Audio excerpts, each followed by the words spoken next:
Hi guys, in this video we're going to be looking at my latest haul from Northstar. Scruffy Crow.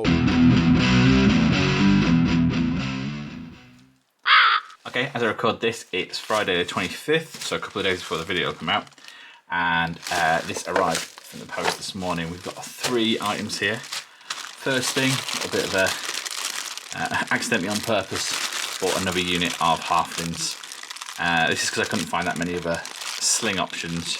So this takes me up to either 2 units of 10 or as many, sort of up to 20 of the halfling sort of border guard, I think they called them, with the slings. They're fantastic little sculpts, and you can't go wrong at that price. But you've seen enough of those, I think, already, so I'll put those to one side. The more exciting things are, of course, the Revenant Infantry, and I've not actually opened this yet. I've had it for a few hours now. It's been clawing at my mind since I opened this, but here we go. We have Bane of Kings. Oh, new book smell.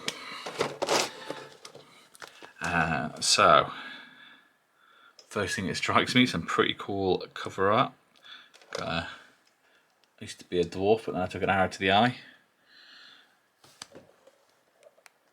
And I've already seen the contents page of this. I think probably most of you have.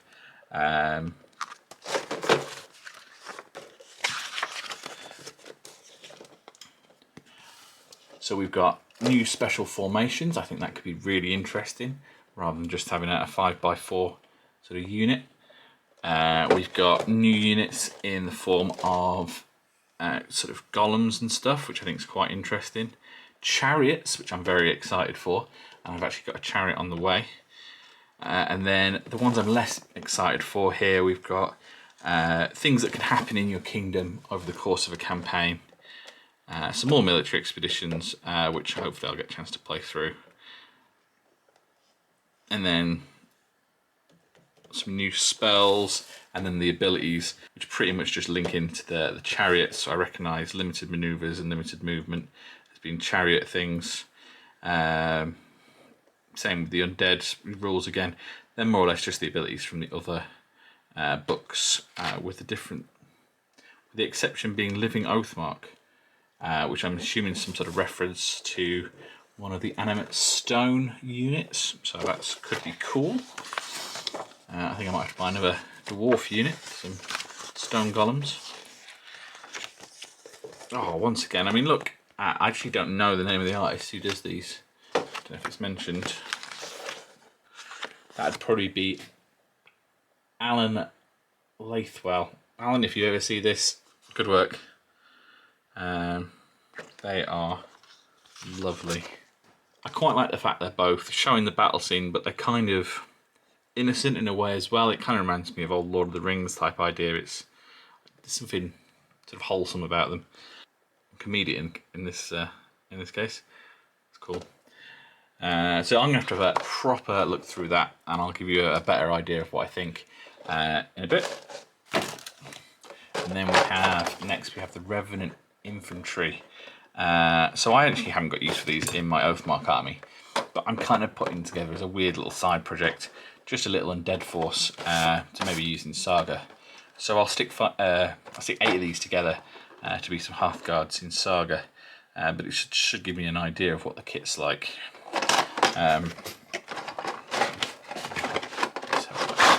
So as we completely would expect from an Northstar kit, we have 30 guys, so that is 6 matching sprues and all the bases you could ever need. I actually don't use these square bases, so they can go and be replaced with some of the round ones, the same style. So let's take a closer look at this, shall we? Okay, I've already spotted one weird thing that I don't particularly like. I don't know if it's historically accurate or not, but I don't understand why they've all got these little nipples on their armour. Seems a little bit odd to me. But we'll have to see how they paint up, see how obvious they are. And then we've got what appears to be 2 basic sorts of heads. So we've got these plumed helmets, they're probably the ones I'll go for. But then also some sort of bear heads. And they've got that kind of shrunken, undead sort of, what they call them in Skyrim, like Draugrs look rather than skeletons, which I think is kind of cool. I think I might use this screaming one as a bit of a champion there. Then we've got a whole line of hand weapons, and so that's so you could build them with hand weapons and shields, presumably. So we've got some swords and the same sort of weird bone with a tied-on axe head that we had in the skeleton kit. So this is all going to mesh quite well with the skeleton kit, as far as I can tell. Then we have a bunch of two-handed axes. Now, frustratingly, after putting a bunch of Northstar kits together, these aren't all one piece, which I guess would be tricky to cast, but I always find it quite tricky to put two-handed weapons together when they're on separate arms. So we'll have to see how that goes. And then we've got the shields to go with the arms here. Blank backs again, and no connection points on the hands either, which is a bit of a shame. I prefer it where they put the two little pins so we can put the hands between. I think that gives a sturdier connection, and B, looks a little bit better. And then, yeah, last but not least, we've got the little champion section here. So we've got a opposite side sword arm that's becoming a bit of a standard for these Northstar kits, so they can hold the banner, and then a raised champion arm. Okay, so I'm currently having to play around putting the Revenants together. I've already done one conversion, and that is the champion. So what I did is I just filed the rest of his hand off the bottom of the axe, and then gave him a shield arm, and then cut the hand off the sword, the raised champion sword, and put the hand from the double-handed axe. I also had to play around thinking about how compatible this kit's going to be with other kits. So this is one of the new Revenant bodies, and this is a skeleton head from the skeleton box. So obviously the skeleton heads fit onto these quite narrow little vertebrae, but they go onto the little lumps, neck stumps, where these guys have fairly well as well. Little blob of glue under there, that's fine. And then for the arms, all I did was I got my 2mm drill bit, and I just drilled a little tiny like dimple into the sides, which gave me just enough room to stick the end of the bones and kind of created a little sort of ball and socket joint. So these were still kind of posable. And then these are obviously the skeleton arms. And I think this is something someone asked about. This is my last human body from the Oathmark human kit. Now, so the human heads have a bump at the bottom, which fits into a small pocket. I think that's the same with the elves. The dwarves are slightly different, but the cultists, the barbarians, are all more or less the same. They've all got that little dint. I've just sliced the pommel off the bottom of this sword. I've actually used the rest of the sword, the top part. I replaced the Revenant sword. I sliced that off at the hand, put a human sword on there, and then put it on the little Revenant arm. I've sliced the pommel off as well, so we've just got a little nub of plastic there. I'm going to dab a load of plastic glue in there and put the little pommel nub in there, like that. More glue, Revenant head, and there we go. I made a little adapter. If you look down the side, you can still see the little neck we've basically created, and it's obviously thinner than a human neck, but it's not actually that much thinner than the necks on the Revenants themselves. And I could always put a little bit of green stuff in there if I thought that was necessary. It's certainly not the best sort of cross compatibility through the Northstar kits, but it's definitely doable. And as I said, if you want more recent looking undead and you've got some spare human bodies, it definitely works. Quick note is, while I'm looking at the skeleton sprue, the shields on the skeleton sprue on the backs are identical to the backs of the shields off this sprue.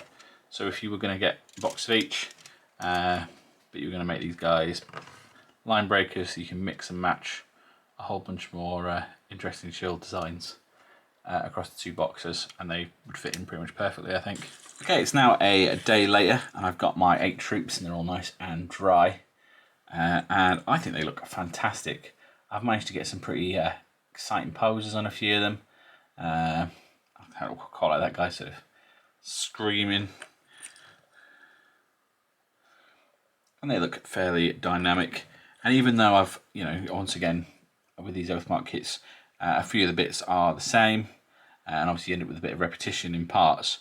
I think you easily managed to get a unit of 20 of these without any 2 looking completely identical, just because you can play with the poses quite a bit. I still need to go around and clean up a few sprue connection points and mould lines and stuff, but I find that quite a relaxing thing to do when it's all one model, and just sort of get them all prepped for some paint. But yeah, no, these guys are pretty cool. As I predicted, the 2-handed weapons were a little bit of a pain to get to line up and put together, but by no means the worst. It's just a little bit fiddly, just to get their wrists to marry up. In fact, this one I've kind of put off a little bit. There you can see it doesn't quite match, because obviously it all tries to slip as you're doing it. I've also built up some skeletons, so the Oathmark skeletons. These can be skeleton archers in the same force I use these guys in, and just so you can see the side by side, as you'd expect, they scale perfectly well, and they look like they're part of the same force. And obviously, like, the things on their chest kind of match things on the shields, and yeah, the whole thing sort of ties together quite nicely. The Oathmark Revenants kit, I give it a solid 8 out of 10, maybe 8.5. Points down for repetition on some of the parts. If all the parts were unique, that'd give it another point. And if there was a few more sort of interesting little bits and pieces, that'd probably take it up to a 10, which is probably fairly unachievable from me. So yeah, a solid 8.5, I think. The book. Now, I've had still only a cursory flick through, but some of my thoughts. The formations are not quite what I thought they were going to be. I thought it was going to be different ways of laying out your troops, which on the most part it isn't. They're still going to be in the same ranks of 5 formations. And I think these are interesting. They're going to definitely make an interesting way to play the game. Another thing to think about, but I don't think it's going to make anything change too much. Some of the ones I did like were the Javelin Storm. Basically gives you a +1 fight for the first round when you start, to show the unit having some sort of ranged weapon, like thrown ranged weapon. I said these have extra costs and require you giving a terrain over. So if you're going for quite a varied army already, you might not always have spare terrain slots, potentially. But no, I definitely might look into that one. The Phalanx is interesting because it gives you kind of +1 fight in the front and -2 fight wherever, which is a cool little trade up. It is an extra 2 points, but from a modelling point of view, I think it might be quite interesting to have. I might use my normal sword and shield guys on the front ranks, and then maybe I'll build some spear guys for the back ranks, and that could be quite an interesting way to model that. And basically, by the time you get down to less than a few ranks, you end up with just regular spearmen, which would sort of represent the sword and shield guys in my case getting killed off, I guess. And yeah, there's some other interesting ones in there. The skirmish one, I'm not sure I could get too much use out of that one for me anyway. Maybe I'm a little halfling border guard guys. The stone things, so these are pretty cool. These are either living statues, colossus, or idol. So your living statues, I'm thinking sort of, I kind of would want some dwarf, sort of animated ancestor type statues. I've got the file for this guy off Printable Terrain, so that's maybe the sort of thing, and they'd be on a 50mm base, so maybe you'd want to print them out a little bit bigger than that, but That's the sort of thing I might try and find some nice stone golems or something for my dwarf army, because I think that might be quite suitable. And you've got a Colossus, which is on a 50 by 100, 5 combat dice, yeah, fight 6, that could be pretty vicious. And then we've got Animate Idol, which is a little bit cheaper, it's on a 50 by 50. They've all got this living Oathmark thing, which I need to look into. So this is more of a sort of sensible sized monster. I might have a look into what I could build for that. Maybe I'll just do one big dwarf statue or something. But they're cool little fluffy things, and I think that's something that people have been asking for. This one, for instance, as well, made me think. Someone I know has got the Sphinx from Tomb Kings. That'll fit into that quite nicely. Then we've got the chariots. Everyone's got chariots, even dwarves, which could be quite cool. They're all pretty much the same stats, just adjusted for race, basically. So they're pretty cool. I'm definitely going to build some human chariots. I quite like the Kingdom events, actually, more than I thought I would. I need to really look into this a bit more, but they just give little boosts or downsides. And I think things like this, they could give you an idea, like metal shortage, and they sort of get a little bit of fluff around it. But I think that's going to be really interesting, that if this happened, if you're in a campaign, this sort of stuff happens, that you'd build your own narrative around that sort of automatically, and how that would apply to your kingdom. And I think that's, yeah, adding that sort of narrative into any game is a good call, I think. More events, and I haven't actually read through the expedition, really. The new spells seem a little bit situational, if I'm honest. Like this Dragonbane one's quite good. Sort of doubling damage to enormous monsters and stuff. That'd be quite good as a skill, I think, rather than a spell. Because I can't see you casting that multiple times in a game, for instance. Same with inspiration, replacing officers. This one's quite cool though, Tangle Feet. It basically stops them moving for a turn. They have to spend an action to untangle themselves. So that might be pretty cool. That'd really mess people up. It is a 7, but I might do a super good halfling. I think I'd fit my eye quite nicely. Okay, so Living Oathmark gives a courage bubble, but if it gets destroyed, it can cause like cascading panic. So that's pretty cool, actually. If I did do a big dwarf character, I'd probably use that. So actually, it's a good little book here. I think we've got some good stuff packed into this. I said some of the big long narrative stuff I might not get as much use out of as some people, but I like that it's there. I certainly think the stuff packed into this book is a little bit more interesting, or at least relevant to me, than the stuff from Battlesworn. So actually, yeah, this book, I think actually I'll give this a 9 out of 10. Just because I think there's nothing wrong with it. It's absolutely fabulous. We've got great art. We've got some nice little additions. The addition of chariots and sort of stone golem type things for all the armies is great. And yeah, some great little campaign bits in there. So what's not to love? I'm not sure why I'm not giving it a 10. And that's all for this video. Please let me know what you thought down in the comments. Maybe subscribe for more. And as ever, thanks for watching. Bye.